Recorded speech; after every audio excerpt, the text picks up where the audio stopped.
his testimony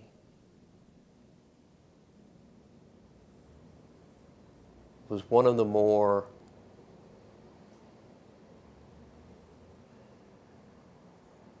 pitiful and difficult things that I have ever witnessed in a courtroom. My feeling about what happened at that moment is that Abu Ali knew he was down to begging for his life, and that he was going to have to do something that he didn't want to do, which is say that he had done this crime, which he had not, to my knowledge, ever said before.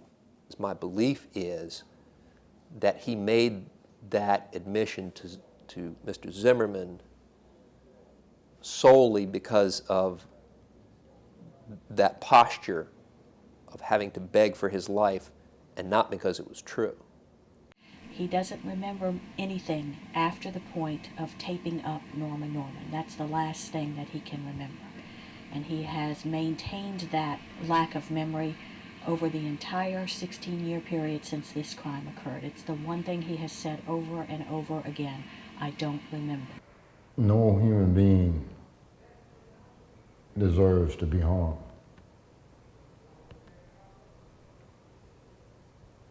And certainly not to the point where Patrick Daniel had to experience.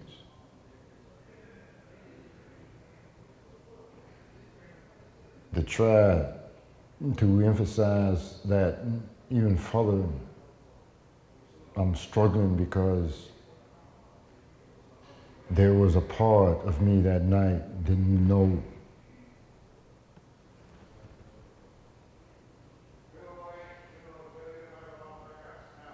And that part hurts me also because it leaves unforsurety in my own mind. Did I do it? Or did I have nothing to do with that?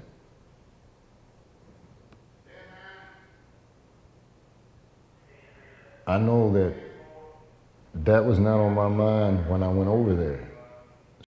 Abu Ali is a man with a variety of mental illnesses brought about by unimaginable abuse and torture. His lawyer, for whatever reason, didn't care enough to help this client who could not help himself. District Attorney didn't seem to care what the facts were as long as he got a conviction. But that's not how our system is supposed to work, is it? I have never heard a situation as devastating as the one that Abu Ali lived in for most of his life. I think that his childhood was just one of one traumatic scene after another. It was a weekly thing. It wasn't every now and then. It was a weekly occurrence. I had a sister who was in and out of psychiatric hospitals, was suicidal and homicidal. Had a brother who physically and allegedly sexually molested several of his 10 children, who ended up killing himself.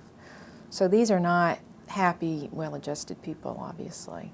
I've heard stories from him being driven to woods and being beaten up, to tying his penis to the doorknob. And he would do things like beat Abu with his billy club, beat him with a leather strap, ask him to strip naked and force him to stay for hours in a dark closet. He would take a leather thong, soak it in water, tie one end to the end of Abu's penis and the other end to a hook at the top of the closet and allow it to dry and tighten. Daily cursing of the children.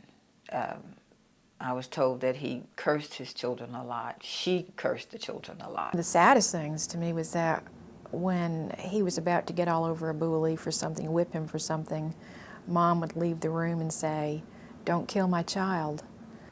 When I was an adolescent and a young child, my concern and my efforts then was being close to nature, because that was the first life form that accepted me without hurting me.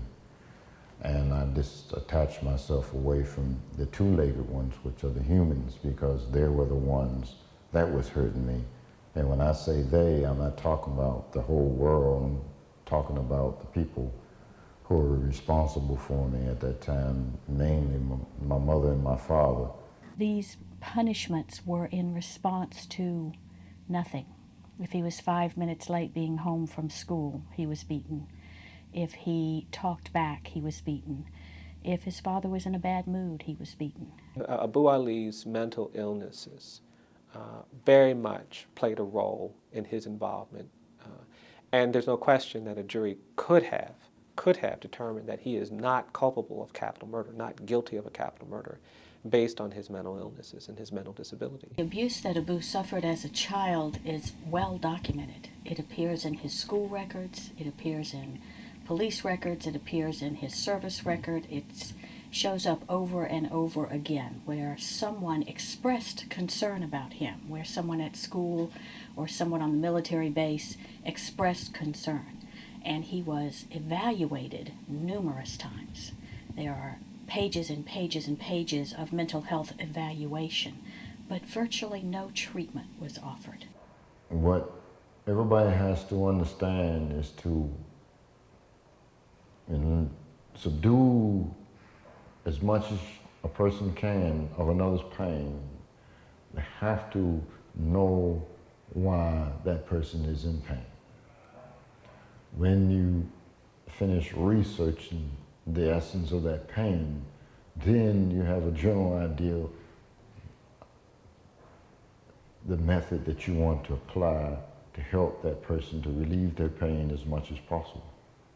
And again, I'm speaking through experience. What has thus far has been done with me in the last several years. When a person grow up, been brutalized, no one has never attended to those wounds, then that person perhaps was raped, no one attended to those wounds. That person is left in an area of the world where they can become lost. There's no extended hand to pull them up on the cliff. Of course, a lot of death penalty cases settle because I think when the district attorneys are making a business decision, they know that some of these circumstances are likely to impact at least one juror, and so why go through all this if it's going to have that effect? I think if a jury had heard about Abu Ali, all the good and the bad, but in context, they would have had a very different picture of this man than the one they were given in that trial. I think if the defense attorney would have had let everyone know, he would have had a better trial, you know, and everything would have come out better. Instead of death, I think he would have got the life. It's one of those situations where the prosecution could have just as easily made this case about Deval Miller as they did about Abu Ali. And the question is, why did they pick one versus the other? And the sad answer to that question is because Abu Ali was more vulnerable. He was not defended. He was someone with mental illness. He was somebody who had struggled, and he became a very convenient target, even in the course of assigning who to blame between these two accused.